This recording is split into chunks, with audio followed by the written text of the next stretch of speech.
Can I complain about a niche issue for a small market team for a bit? Thanks. The Panthers have stunk for a few years now. We were subjected to one of the most miserable seasons that I can remember in 2023. And yes, it was worse than the Jimmy Clausen year.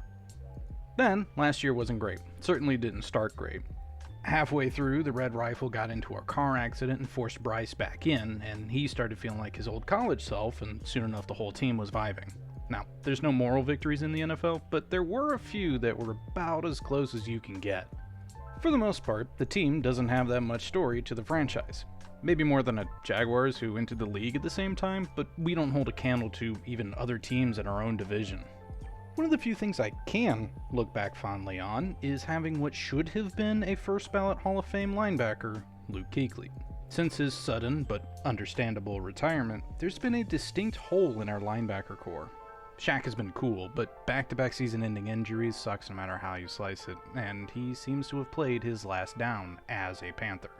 Even with Shaq, I've been wanting the team to go after someone as a replacement for him for a few years now. Trevin Wallace was okay as a rookie, and Josie Jewell is solid, but neither hold up to the admittedly lofty expectations set by 59. This year, it seems we have our eyes set on one player in particular, Jalon Walker. He plays an edge rusher / linebacker hybrid position at Georgia. The role has been getting murkier and murkier every year with teams doing odd fronts and schemes. Linebacker isn't just the guy standing behind the defensive lineman anymore. Now they can be just about anywhere, including right on the line or right where the linebacker is supposed to be. Regardless of how you define it, Walker is just best as the guy that runs after the quarterback. That's fine, but my issue is with the Panthers, not Jalon Walker.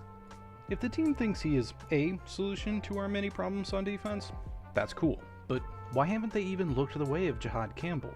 As far as I can tell, the team hasn't even spoken to the kid this year, someone who is projected to be the #1 true linebacker in this year's draft. At the latest, Campbell is going in the back end of the first round, but most people think he's going slightly earlier than that, so why wouldn't the team interview the guy?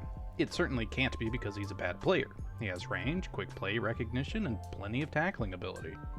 It doesn't make sense to me to completely skip a guy who's at the top of his position, even if that position isn't one we intend to fill in the first 2 rounds. Don't want to draft him because of his surgery on his left shoulder? Fine, makes sense. Don't think that a pure linebacker is worth it at 8 overall. I get it. Those are good reasons to not draft a guy, but why would you not even scout him?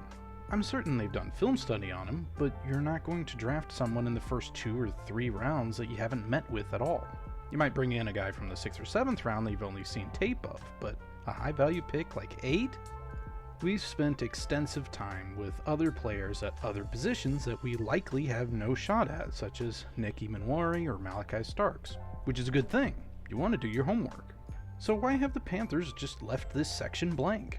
Maybe the team just thinks that we're good enough at that position, or maybe we're hoping Demetrius Knight or Chris Paul Jr. are good enough for later picks. Either way, it seems like scouting and drafting malpractice just to ignore a position of need in an area of need. Look, I think both players are going to have a great impact on the teams that draft them. I don't want this to come off as me complaining about one player over another. I'm completely happy with us getting what appears to be a leader of leaders with Jalon Walker. The on-the-field stuff is just a plus as far as I'm concerned. And that's about all I have to say about this. Am I overthinking such a small issue? Do you think I'm right and we should replace Dan Morgan already? I'd love to hear your thoughts. Thank you for your time, and keep pounding.